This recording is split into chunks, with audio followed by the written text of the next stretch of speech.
ओम शांति। आज प्यारे मीठे बाबा की मुरली मंथन की डेट है 23 अप्रैल 2024। तो आज मीठे मीठे बाबा अपने बच्चों से कहते हैं, बाबा जो शिक्षाएं देते हैं उन्हें अमल में लाओ। तुम्हें प्रतिज्ञा कर अपने वचन से फिरना नहीं है, आज्ञा का उल्लंघन नहीं करना है। तो बाबा हमें क्या शिक्षाएं देते हैं? बाबा हमें यही कहते हैं, किसी बात की चिंता फिक्र दर्द परेशानी में नहीं फंसो। मैं जब सामने खड़ा हूँ, अगर आपके सामने कोई समर्थ खड़ा है, वो सब कुछ कर सकता है, फिर भी आप अपने हाथ से करें तो फिर वो क्या करेंगे? वो छोड़ देंगे ना। इसीलिए सब कुछ भगवान को सौंपते, यही भगवान की शिक्षा है। और कहते हैं ना, उनको हीरे मिल गए जिनको हीरे की चाहत थी, उनको हीरे मोती मिल गए जिनको हीरे की चाहत थी, और वो खुद हीरे बन गए जिन्हें भगवान की चाहत थी। क्या बात है। तो भगवान यही कहते हैं, मेरी शिक्षा यही है कि तुम हीरा खुद बन जाओगे। खुद हीरे बन जाओगे तो फिर वो हीरे मोती की चाहत ही नहीं होगी, लेकिन मिलेगा सब कुछ। उसके प्रति वो जो होती ना पिपाशा, जो होती है असंतुष्टता, वो नहीं रहेगी। वो सब समाप्त हो जाएगी क्योंकि तुम खुद बन गए हो। तो अब क्या करना है? हीरे बन गए तो प्रतिज्ञा करो और अपने वचन से फिरना नहीं, आज्ञा का उल्लंघन नहीं करना। प्रश्न है, तुम्हारी पढ़ाई का सार क्या है? तुम्हें कौन सा अभ्यास अवश्य करना है? तो भगवान जो हमें ईश्वरीय पढ़ाई पढ़ा रहे हैं, हमारा लक्ष्य ही है मनुष्य देवता बनना, नर से नारायण, नारी से श्री लक्ष्मी बनना। तो इस पढ़ाई का सार क्या है? कौन सा अभ्यास करने बाबा हमें रोज रोज याद दिलाते हैं? तो बाबा कहते हैं, तुम्हारी पढ़ाई है वाणी से परे जाने की, अर्थात व्यर्थ वाणी से परे। ऐसी बातें नहीं जिससे कि हमारा हमारा भी मन खराब हो, सामने वाला के भी। तो उससे परे जाना है। इस पढ़ाई का सार है, बाबा ही सबको वापस ले जाते हैं, क्योंकि भगवान ही सबको वापस ले जाएंगे ना। कालों का काल महाकाल तो शिव बाबा ही है, वही हमको वापस ले जाएंगे। इसके लिए एकांत में जाकर देही अभिमानी रहने का अभ्यास करो। अशरीर बनने का अभ्यास ही आत्मा को सतो प्रधान बनाएगा। अशरीर अर्थात शरीर में रहते इस देह भान से उपराम। क्या, क्यों, कैसे, ऐसे वैसे, इसका उसका, फलना चिलना, ये सब क्या है? ये देह भान है। फलाना ने ऐसे बोला, ऐसे किया, उसको ऐसे करना चाहिए था, उसने मुझे मान नहीं दिया। ये सब चीज देहभान है। इससे ऊपर अर्थात आत्मा में टिकोगे, और आत्मा के 7 गुण है, प्रेम, सुख, शांति, आनंद, शक्ति, ज्ञान, पवित्रता। इन 7 गुण में टिको और देहभान को भूलते जाओ। यही तो बाबा सिखा रहे हैं। चलिए कथा सुन लेते हैं कि किस तरह से भगवान जो हमारी परीक्षा लेते हैं और उनकी जो कृपा होती है किस रूप में होती है, सुनते हैं। किस स्थान पर संतों की एक सभा चल रही थी। किसी ने एक घड़े में गंगा जल भरकर वहां रखवा दिया, ताकि संत जन को जब प्यास लगे तो गंगा जल पी सके। एक घड़ा में संतों की सभा के बाहर एक व्यक्ति खड़ा था। उसने गंगा जल से भरे घड़े को देखा तो उसे तरह तरह के विचार आने लगे। वह सोचने लगा, आहा, यह घड़ा कितना भाग्यशाली है। एक तो इसमें किसी तालाब पोखर का नहीं बल्कि गंगा जल का पानी भरा गया, और दूसरे यह सब संतों के काम आएगा। संतों का स्पर्श मिलेगा, उनकी सेवा का अवसर मिलेगा। ऐसी किस्मत किसी किसी की ही होती है। वो ऐसा विचार करा था। घड़े ने उसके मन के भाव पढ़ लिए और घड़ा बोल पड़ा, बंधु, मैं तो मिट्टी के रूप में शून्य में ही पड़ा था, किसी काम का नहीं था। कभी नहीं लगता था कि भगवान ने हमारे साथ न्याय किया है। फिर एक दिन एक कुम्हार आया। उसने फावड़ा मार मार कर हमें खोदा और गधे पर लाद कर अपने घर ले गया। वहां ले जाकर उसने मुझे रौंदा, फिर पानी डालकर गूंधा, चाक पर चढ़ाकर तेजी से घुमाया, फिर गला काटा, फिर थापी मार मार के बराबर किया। बात यही नहीं रुकी। उसके बाद आवे के अंदर आग में झोंक दिया। मैं जलने लगा। इतना कष्ट सहकर जब बाहर निकला तो गधे पर लाद कर उसने मुझे बाजार में भेज दिया। वहां भी लोग ठोक ठोक के देख रहे थे कि मैं ठीक हूं कि नहीं। ठोकने पीटने के बाद मेरी कीमत लगाई भी तो कितनी? बस 20-30 रुपए। मैंने इतना कष्ट सहे और उसके बाद मेरी कीमत सिर्फ 20-30 रुपए। तब मैंने सोचा, हे ईश्वर, सारे अन्याय मेरे साथ ही करने थे ना, सारा अन्याय का ठेका मेरे सिर पर ही फोड़ना था। रोज एक नया कष्ट, एक नई पीड़ा देते हो, मेरे साथ बस अन्याय ही करते हो। भगवान ने कृपा करने की भी योजना बनाई, और यह बात थोड़ी मुझे मालूम थी। मैं जब उनसे गुहार करता था, मेरे पर कृपा नहीं, इतना कम, मेरा मूल्य भी इतना कम। लेकिन भगवान ने तो निश्चय कर लिया था कि मेरा मूल्य बढ़ाएंगे। किसी सज्जन ने मुझे खरीद लिया, और जब मुझ में गंगा जल भरकर संतों की सभा में भेज दिया, तब मुझे आभास हुआ कि कुम्हार का वह फावड़ा चलाना भी भगवान की कृपा थी। उसका वह गूंदना भी भगवान की कृपा थी, आग में जलाना भगवान की कृपा, बाजार में लोगों के तो ठोके जाना भी उन्हीं की कृपा थी। अब मालूम पड़ा कि सब में भगवान की कृपा ही है। परिस्थितियां हमें अवश्य तोड़ देती है, विचलित कर देती है, इतना विचलित कि भगवान के अस्तित्व पर ही प्रश्न उठाने लगते हैं। क्यों हम सब में इतनी शक्ति नहीं होती हमारे में कि ईश्वर की लीला को समझे, भविष्य में क्या होने वाला है उसे देखने की। इसी नादानी में हम ईश्वर द्वारा कृपा करने से पूर्व की जा रही तैयारी को नहीं समझ पाते, बस उन्हें कोसना और उल्टे सुल्टे बोलना शुरू कर देते, जबकि ये हमारे ही कर्म का फल है। हाँ, सारे पूजा पाठ सारे जतन करते हैं, फिर भी ईश्वर है कि प्रसन्न होने की कृपा कृपा बरसाने का नाम ही नहीं लेते हैं। तब मन फंस जाता है। लेकिन भगवान की जो तैयारी चल रही होती है ना, उसको कोई नहीं समझ पाता है कि किस तरह से वो हमारे हर कर्म को काटने के लिए हमें रास्ता बताते हैं। जैसे कि देखिए, एग्जाम्पल से समझेंगे। आप अपनी गाड़ी किसी ऐसे व्यक्ति को चलाने को नहीं देते जिसे अच्छे से ड्राइविंग नहीं आती हो। अपनी नई गाड़ी या कोई भी गाड़ी आप किसी को चलाने के लिए देंगे जिसको कि चलाने नहीं आता है? हाँ, फिर ईश्वर अपनी कृपा उस व्यक्ति को कैसे सौंपे जिनके मन में उनके प्रति पूरा निश्चय ही नहीं है? कोई साधारण प्रसाद ये थोड़ी है, ईश्वर की कृपा है भाई। तो मन में संतोष करना, ईश्वर की व्यवस्था पे भरोसा करना ही उनको पा लेना है। ईश्वर द्वारा ली जा रही परीक्षा की घड़ी में भी हम सत्य और न्याय के पथ से विचलित नहीं होते, तभी ईश्वर हम पर भरपूर कृपा करते हैं। यह सब हमारे पूर्व जन्मों के कर्मों के अनुसार ही तय होता है।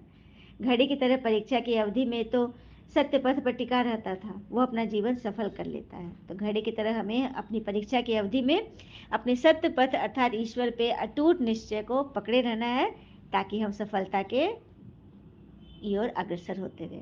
तो ये कथा हमें यही सिखा रही है कि ईश्वर की पढ़ाई से हमारे जीवन में जो सच्चाई आ रही है, जो स्वाभिमान है, जो सेवा प्रति जो लगन है, वह जगी रहे और अपने इस प्रसाद को हम औरों को भी बांटें। क्योंकि ये भगवान का प्रसाद सिर्फ हमारे लिए नहीं, हम ईश्वर के लाडले नहीं, सभी उनका बच्चा है और सभी को हक है ईश्वर को जानने का, उनसे प्राप्तियों से भरपूर होने का। ओम शांति। तो अपने को आत्मा समझ बाबा को याद करने से तुम सतो प्रधान बन जाएंगे। सतो प्रधान अर्थात 7 गुणों की प्रधानता, प्रेम सुख शांति आनंद शक्ति ज्ञान पवित्रता, इन सातों चीजों की फुल अथॉरिटी आपकी होगी, तब आप बनेंगे सतो प्रधान, ईश्वर के बच्चे कहलाने लायक बनेंगे। और भक्ति मार्ग में तुम याद करते थे, परंतु उस समय मोटी बुद्धि का ज्ञान था। ये ज्ञान है महीन बुद्धि का ज्ञान। वो भक्ति में हमने सब थ्योरी किया, पाठ किया, पढ़ा, सब कुछ थ्योरी हुआ। अभी प्रैक्टिकली भगवान हमें सब सिखा रहे, जो जो हम पढ़े ना उसको वैसा स्वरूप बना रहे हैं भगवान। हम अभी सिर्फ महिमा करते थे और भगवान हमें महिमा लायक बना रहे हैं। ठीक है, हमने तो भक्ति में सिर्फ महिमा ही किया ना, देवी ऐसे, हनुमान जी ऐसे ऐसे, सभी देवताओं की महिमा ही गाए। लेकिन ईश्वर हमें वो पढ़ाई पढ़ा रहे कि हम भी महिमा लायक बन रहे अपने कर्तव्यों से। तो ये पढ़ाई सिवाय भगवान के कोई और पढ़ा नहीं सकता। लेकिन माया घड़ी घड़ी भुला देती है, तो फिर हम भूले कर देते हैं। हम्म। तो बाबा कहते हैं तुमने भूले की, द्वापर से भूले की, तभी तो उसे अभूल बनाने के लिए मुझे आना पड़ा है। तुम्हें सच का रास्ता बताने के लिए तुम्हें स्वीकार करने के लिए मुझे आना पड़ा है। और कहते हैं ना, खबर है उसे हम सब के मन की, खबर है उसे हम सब के मन की, तू तो बस सबर रख, सबर रख कि भगवान को खबर है। जरूरत पड़ने पर, समय आने पर वो हमें पूरा देते हैं, सूद समय देते हैं। ये निश्चय बहुत जरूरी है। तो बाबा इसलिए कहते हैं अपने को आत्मा समझ, अपने पिता को याद करो, तो तुम्हारी आत्मा की बैटरी चार्ज होगी। और कोई एक बैटरी चार्ज होता है, जैसे पावर बैंक चार्ज होता है, उससे कितना मोबाइल चार्ज हो जाता है। कोई एक, अगर हम दिवाली में दीपमालाएं जगाते हैं ना, तो 100 दीपक एक ट्रे में लगा देते हैं, उसमें तेल और बाती करके रखते हैं। तो हर एक दिए में माचिस थोड़ी लगाते हैं, एक कैंडल जल गया और उसे सारे दिए को जला देते हैं। इसी तरह कोई एक आत्मा यदि जग गई, हाँ, ईश्वर के निश्चय में पक्की बन गई, उसके उसकी सफलता देकर लोगों को अनुभव भी हो रहा है, तो वो आत्मा अगर जग गई तो क्या अपने बुझे हुए दियों को नहीं जगाएगी? क्योंकि सबका मन का दिया बुझा है, सब उदास है, सब चिंता में, सब दर्द में है, छोटी छोटी बातों में फंस जाते हैं, ईश्वर पे शक होने लगता है। तो उनके मन को रोशन करना ही सेवा है। कितनी बड़ी सेवा है। देखो, धन दान करना, वस्त्र दान करना, भोजन दान करना, सब हम लोग करते हैं। चीजें उठाए दे दिए, पैसा है चलो दे दिए, भोजन दे दिए, कच्चा अनाज भी दे दिए। लेकिन किसी को मन की शांति दे देना, किसी के मन को भगवान से मिला देना, आत्मा का कल्याण करना कितना बड़ा दान है। तो ये दान भगवान हमसे कराते हैं, है ना। लेकिन बाबा कहते हैं पढ़ाई तो सभी पढ़े, लेकिन स्टूडेंट नंबर 1 होते ही हैं। स्कूल में स्टूडेंट सारे एक बुद्धि के तो होते नहीं हैं। सबको टीचर के प्रति थोड़ी ना पूरा आस्था होता है, निश्चय के एकदम कट टू कट पूरा सुन रहे हैं और नोट कर रहे हैं, नहीं। सारे बच्चे, क्रीम बच्चे जो आगे बैठते हैं ना, क्रीम बच्चे उतने ही होते हैं, मुश्किल से 4-5, बाकी सब कोई मीडियोकर है, कोई ना फेलुअर भी है, कोई बैक बेंचर है, कोई किसी को सजा मिलती है तो क्लास के बाहर भी है, लेकिन टीचर का स्टूडेंट तो है वो भी। उसी तरह से बाबा के बच्चे भी हैं, लेकिन उसमें भी नंबर 1 है। सारे एक एक जैसे तो पढ़ नहीं सकते, क्योंकि बुद्धि सबकी रैंकिंग होती है बुद्धि की। इसलिए बाबा कहते हैं सपूत बच्चे छिपे नहीं रह सकते। जो सपूत आज्ञाकारी बच्चे हैं, बाबा उनकी बराबर खबर रखते हैं, क्योंकि उनको भी तो लगन है ना कि ये बच्चा मेरा काम आगे बढ़ाएगा, स्वर्ग बनाने में ये बच्चा मेरी सबसे ज़्यादा मदद करेगा, तो भगवान भी उसकी मदद करेंगे, है ना। उसके हर संकल्प पूरे होंगे। लेकिन माया भुला देती है तो नाफरमान बरदार बन जाते हैं। तो ऐसा नहीं बनना, है ना। बाबा समझाते हैं देही अभिमानी बनो, मुझे भूलोगे तो फिर माया आ जाएगी, माया फिर गिराएगी, रास्ता भटकाएगी। तो पहचानना है कि यहाँ पे माया है। किसी भी बात में यदि मन एक सेकंड भी फंसा, दुखी हुआ, चिंतित हुआ, मतलब माया आ गई। माया आती है ना, जैसे कि सूरज खिला हुआ है, लेकिन बादल आता तो सूरज को भी ढक देता है ना। उससे खिला हुआ मन है, किसी बात का बच्चे लेके, किसी बात का अगर कोई दर्द आ गई, चिंता आ गई, तो चेहरा मुरझाता है ना, तो सूरज को ढक देता है, वही चीज़ है। और तुरंत जब याद करेंगे, भगवान पर निश्चय करेंगे, देखो बादल कैसे छट जाते हैं, फिर सूरज खिल गया। तो यही भगवान, इस ज्ञान से, योग से भगवान हम लोग को ऐसे चला रहे हैं, ठीक है। और तुम्हारी बुद्धि में सारी नॉलेज है। जो अच्छे बुद्धिमान बच्चे हैं उनके पास धारणाएं भी अच्छी होंगी, क्योंकि वो जीवन में उतारेंगे और सबको फिर बताएंगे। अच्छा, मीठे बच्चों प्रति भगवान की नमस्ते, हम बच्चों की भी प्यारे, बाबा को नमस्ते। रात्रि क्लास है, आज भी कल भी थी। सभी यहाँ क्लास में बैठे हो और निश्चय है ना कि हमारा टीचर कौन है। कोई साधारण टीचर नहीं, कोई देहधारी नहीं हमारा टीचर। हमारा टीचर है निराकार शिव बाबा, जिन्होंने इस ब्रह्मा तन में प्रवेश होकर हमें पढ़ा रहे हैं, है ना। लेकिन बच्चे घड़ी घड़ी भूल जाते हैं। जिस दिन हमेशा ये याद है कि हमको पढ़ाने वाला स्वयं भगवान है, भगवान हमें चुना, भगवान हमें डायरेक्ट पढ़ा रहे हैं, हमसे मिलने आए भगवान, तो फिर खुशी व नशा बढ़ेगा ना। बाबा कल्प कल्प आते हैं, हमें पढ़ाते हैं, है ना, स्वर्ग का रास्ता बताते हैं। और करामात, बाबा की याद में है करामात। सही बात, करामात अर्थात जादूगरी, जादू, तिलस्म। तो भगवान की याद में जितना, देखो एक के आगे याद है बिंदी, जैसे एक के आगे जीरो लगाए 10 बन गया, 10 के आगे जीरो लगाए 100। तो जितनी बार बाबा को याद करेंगे, जितना उनसे निश्चय करेंगे, उतना मेरे खुशी, शांति, आनंद, सफलता बढ़ती जाएगी। जीरो जीरो जीरो जीरो लगता जाएगा। और एक पे अगर कई जीरो लगा दे, कितना पदम गुना हो गया। तो बाबा यही कहते हैं, एक याद का मैं कितना तुम्हें भरता हूँ, ये है मेरी करामात। सच बात है बाबा, आपकी तो करामात ही करामात है, सारी दुनिया को तो पता ही नहीं है। हाँ, तो बाबा इसीलिए बोलते हैं तुम बच्चों को सबको बताना है। हाँ, जो होशियार होंगे वो समझते जाएंगे और अपना कल्याण करेंगे। धारणा के लिए मुख्य सार, पहली पॉइंट, सतो प्रधान बनने के लिए याद की यात्रा से अपनी बैटरी चार्ज करनी है। अभूल बनना है, बहुत भूले की, अब तो अभूल बनो। अपना रजिस्टर अच्छा रखना है, कोई भी गफलत नहीं करनी है। दूसरी पर, कोई भी बेकायदे कर्म नहीं करनी है। माया के तूफानों से परवाह न कर कर्मेंद्रिया जीत बनना है। ये माया तूफान क्यों लाती है पता है? बाबा तो कहते तूफान आ गया, जीवन में बहुत बड़ा केओस आ गया, एक्सीडेंट हुआ, दर्द हुआ, चोट हुआ, बहुत बड़ा हलचल आ गया। लेकिन तूफान जब स्वीकार करोगे तो वो तोहफा बन जाता है, आपका शरीर एकदम बज्जड़ बन जाएगा, है ना। तो हो गया ना कितना बड़ा तोहफा। और भगवान मदद के लिए फिर उपाय भी दे देते हैं, अगर भगवान में निश्चय है तो इसीलिए भगवान कहते हैं तूफानों की परवाह न कर, कर्मेंद्रिय जीत बनो, लीवर घड़ी समान एक्यूरेट तुम्हारा पुरुषार्थ चलता रहे। जैसे लीवर घड़ी, कोई घड़ी की टिक टिक 1 सेकंड रुकती है, सेकंड सेकंड चलती, उसे तो तुम्हारा पुरुषार्थ कभी भी वापस पीछे नहीं जाए, आगे ही आगे बढ़ता जाए। वरदान है, वरदान बाबा का, सेवा द्वारा खुशी, शक्ति और सर्व के आशीर्वाद प्राप्त करने वाले पुण्य आत्मा भव। भगवान रोज और हमें मुरली में वरदान देते हैं, रोज। तो आज बाबा ने वरदान दिया, सेवा द्वारा खुशी, शक्ति और सर्व की आशीर्वाद प्राप्त करने वाले क्या बन जाते? पुण्य आत्मा। कैसे बनते विस्तार में? तो सेवा का प्रत्यक्ष फल, खुशी और शक्ति मिलती है ना। कोई भी काम हम करते हैं किसी के लिए तो अंदर से खुशी होती है, उमंग होता है ना। तो सेवा का प्रत्यक्ष फल ही खुशी और शक्ति है। तो सेवा करते आत्माओं को बाबा के वर्षे का अधिकारी बना देना, भगवान से मिला देना बिछड़े हुए बच्चे को कितना बड़ा पुण्य का काम है। जो पुण्य करता है उसको आशीर्वाद ज़रूर मिलती है। सभी आत्माओं के दिल में जो खुशी के संकल्प पैदा होते हैं, जो शुभ संकल्प, जो निश्चय जागृत हो रहा है ईश्वर में, तो ये सेवा नहीं है क्या?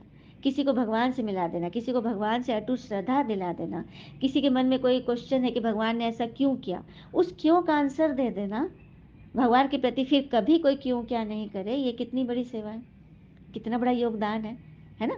भगवान के प्रति जो क्वेश्चन आ रहा है, जो हलचल आ रहा है, उसमें आराम दे देना, ये कितनी बड़ी सेवा है। तो ऐसे बच्चों को अविनाशी फल, खुशी और शक्ति तो मिलेगी ही। ठीक है? तो बस सेवा करते जाइए और भगवान से मेवा पाते जाइए। स्लोगन: मनसा वाचा की शक्ति से विघ्न का पर्दा हटा दो, तो अंदर कल्याण का दृश्य छिपा है। क्या बात है! कभी कभी जीवन में ऐसा होता है, सामने से दिखाई देता है बहुत बड़ा विघ्न है, बहुत बड़ा हलचल है, इससे हम कैसे पार होंगे। तबीयत लेके, समस्या, पैसे लेके, धन लेकर, व्यक्ति लेकर हलचल आ जाता है, कैसे इससे पार पाएंगे। लेकिन बाबा ने बोला मन वचन से कभी भी हलचल में नहीं आना, तो विघ्न का पर्दा हटेगा और अंदर क्या छिपा है?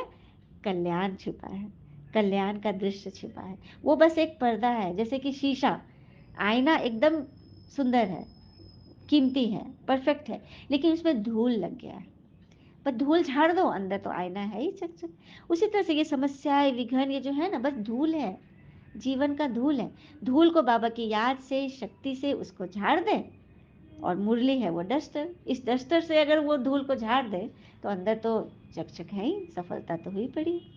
तो ये निश्चय हमें भगवान सिखाते हैं, और इस पर जो चलेगा उसके लिए भगवान के दरबार सदा के लिए खुश बने, खुले हुए। और कहते हैं ना, इंसान का सबसे अच्छा मित्र उसकी स्वयं की आत्मा और मन होता है। सबसे अच्छा मित्र उसकी आत्मा और मन होता है, जो अच्छी बातों पर शाबाशी तो देता है, लेकिन बुरी बातों पे झंझोड़ता भी है, ग्लानि कराता है ना। मन में ग्लानि होती है ना कि फलाना वैसे क्यों बोले, ऐसा क्यों, कि थोड़ा सा हम रुक जाते, ठहर जाते, है ना। तो मन हमारा मित्र भी है और मन हमारा शत्रु भी है। तो भगवान हमारे मन को सदा मनमीत बताते हैं, और माया जीत जगत जीत बनना है तो ईश्वरी श्रीमत पर चलते रहना और चलाते रहना है। अच्छा, ओम शांति। शुक्र है मीठे बाबा, वो बाबा के प्यारे प्यारे बच्चे, आप सबका जीवन सदा स्वस्थ हो, प्रसन्न हो, सफल हो, संयमित हो, संतुष्ट हो और संपन्न हो। अच्छा, ओम शांति।